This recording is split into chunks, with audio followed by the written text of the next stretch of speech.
All right, introduce us. Everybody, welcome back. We've got kind of an interesting topic today, and it kind of surrounds what we do on a weekly basis versus how that relates to serving our customers. We actually preview in our area all the new listings that we can. We primarily stick to Buffalo, Monticello, just because of time consuming. But we preview all the new listings. We walk through them fairly quickly, way quicker than we would with a customer. But it gets us the overall general shape, feeling, smell, everything, condition, price, all of that. So we can actually relay that to you. Most homes we are in and out of in 4 to 5 minutes. It's literally we go in, we watch, we check, kind of check for condition, smell, walk through the house, like you said, get a feel for it and move on. Yep. But how does this help you? Well, one, it usually is, hey, I saw this one. I think you'd be interested in it. That it gets you there. But we slow down way more when it comes to our customers. You are kind of the leader in that walking through. What interests you? We kind of sit back in a corner, be quiet. What I'm looking for is there any water damage? Is there anything that they might be hiding? Is there anything in the ceiling? The customer is usually trying to find like, oh, is there bedrooms, bathrooms? Is the size okay? Is the flow okay? And I'm looking for maybe some, adverse effects. Is there water damage in the ceiling? Is there maybe some weeping up water marks on the sheetrock in the basement? All of that type of stuff. That's what I'm looking for. Big potential issues that they would have to write a check for after closing that they wouldn't have otherwise seen. Yeah. I was just on a showing last night, and one of the big reasons that my buyers, it wasn't a good fit, is everything was pretty nice.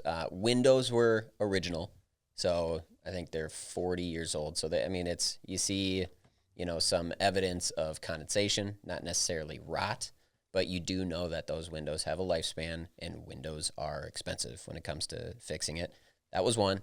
But we went down into the basement, which had block wall foundation, and it all looked pretty good until we looked at the back wall, and there's a horizontal crack all the way across, and it was starting to open up, which means that there's some pushing from the outside, right? And it's opening it up a little bit, and you kind of looked down the side of the wall, and you couldn't really see it coming in, but there's definitely some movement, and as we all know, foundation issues are very expensive, and that was one of the big reasons that they decided not to. So foundation issues are something that we look for. I like to look for, in addition to water. Water is one of the things that I heard something on Facebook where they're like, as soon as you buy a house, it's just a constant fight against water.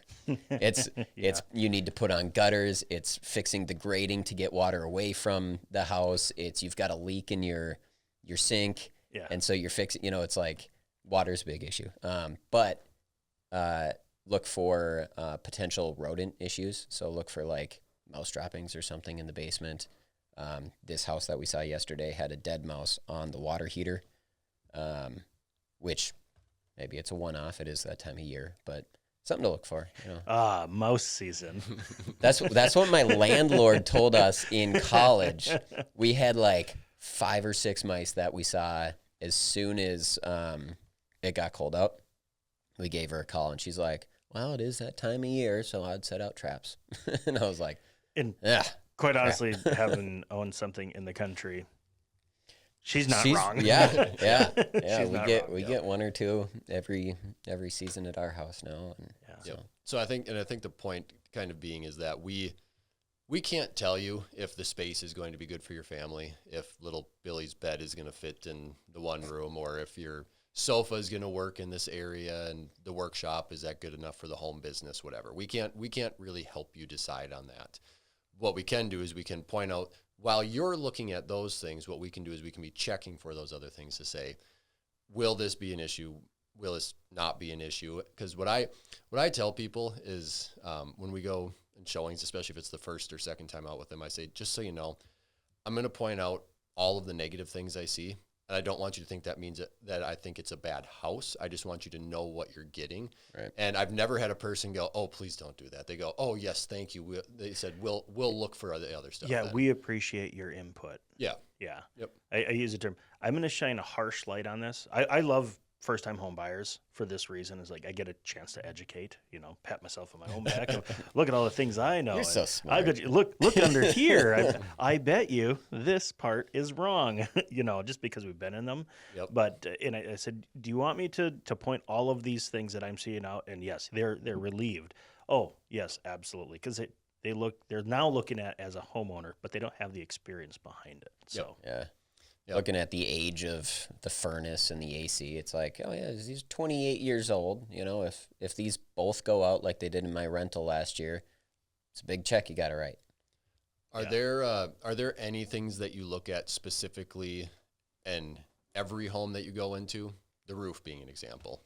Yeah. I look at, as we're walking up the driveway, I always check to see, did the concrete or the asphalt sink as it got closer to the house? Or like, those are the things I look at every time I walk up to a house. Mm-hmm. Are there other things, do you guys have things like that you think of every time? Or is it just, I have a list of things that I kind of go through in my head. If I don't see any evidence, I don't really pay much attention. You had mentioned windows in another house, and that's the kind of stuff that I look for, just to say, if the first window I look at is in good shape, I kind of don't pay as close of attention to the rest of the windows, because a lot of them are usually replaced at the same time. Mm-hmm. Yeah, siding, roof, like you said. Roof, that's actually a tough one. The one that we saw yesterday, for example, it's all covered in snow. So we had to call the city and be like, hey, when was the last time a permit was pulled? Quick tip for those buying in the winter. If you Permit? can't see 1975? Yeah. Yeah, the roof's a big one, especially nowadays with insurance and everything. And Yeah, roof's roof's a great one. I probably pick every little parts apart.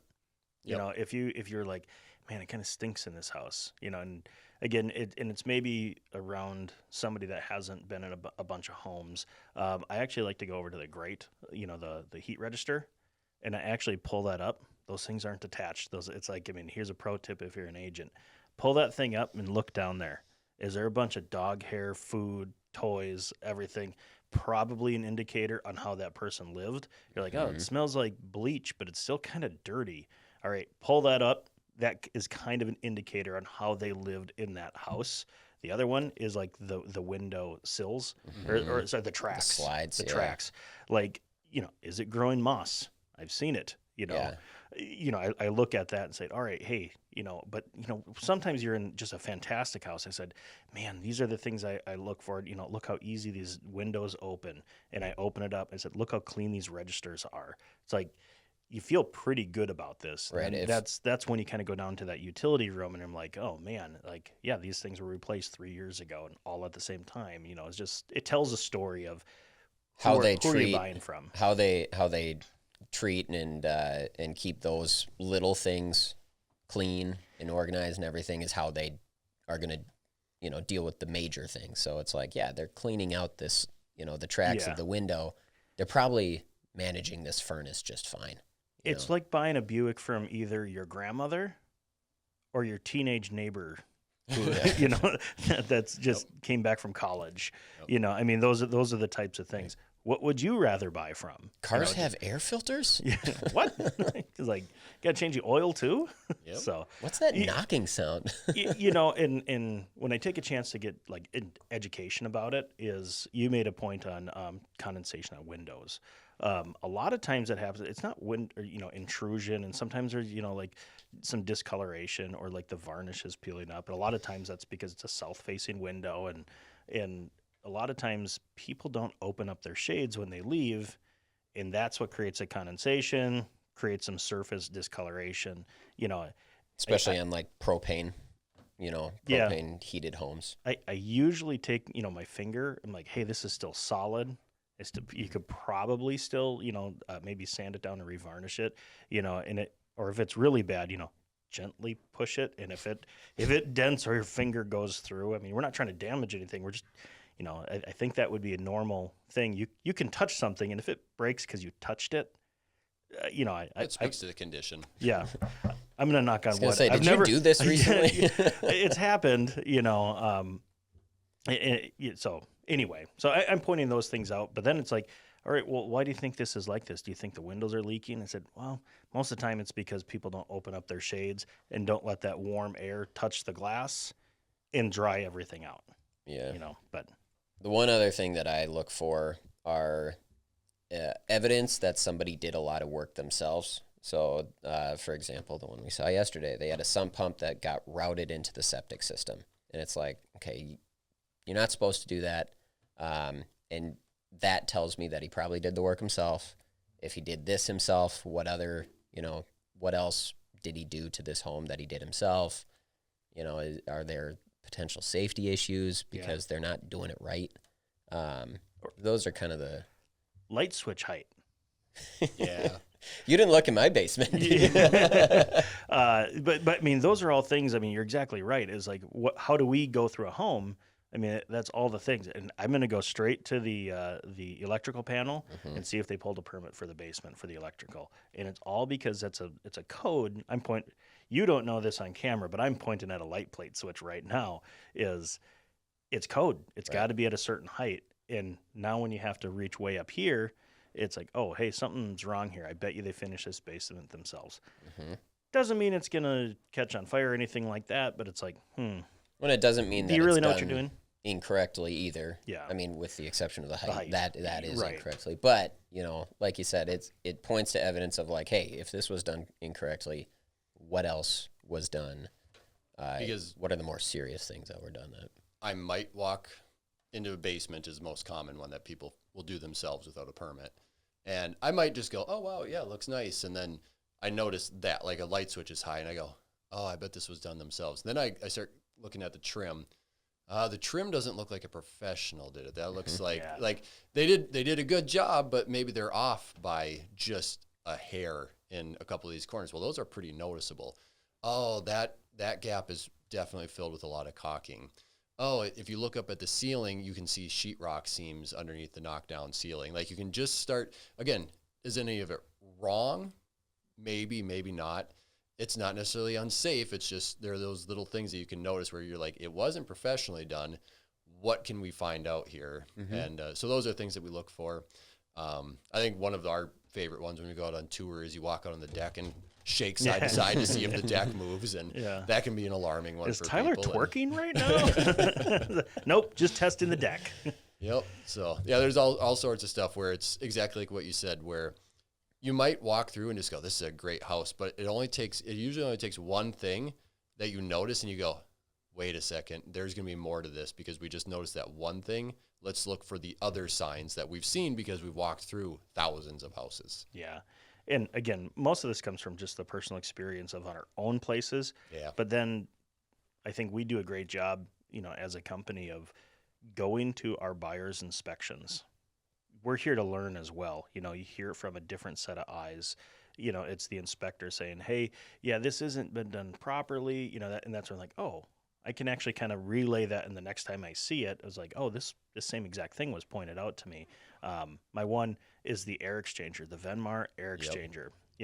Homes built between 2002 and 2009-ish, and it's blue, Venmar. I said, I bet you there's a 90% chance that motor's not running, and most people don't know. Oh, my goodness, how awful is that? It's like an $800 part.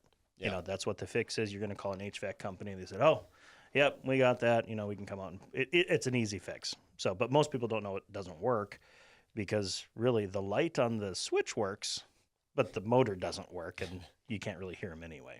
So that's maybe one of my specialties. I point that out all the time. That one came to mind too as we were talking about this, where I was like, I know what Tyler does every time. Yeah. Yep. So anyway. Those are some of the things that we pay attention to. Yep. Again, and we take a lot more time when we're with a customer, and we enjoy it. You're not wasting our time. We want you to feel the most prepared to actually pull the trigger on the home that you really like, to have the best idea how to handle the house, because homes aren't perfect and you can move forward with confidence. So That's right. can always find us at northstarprorealty.com. I almost messed that up. Oh no.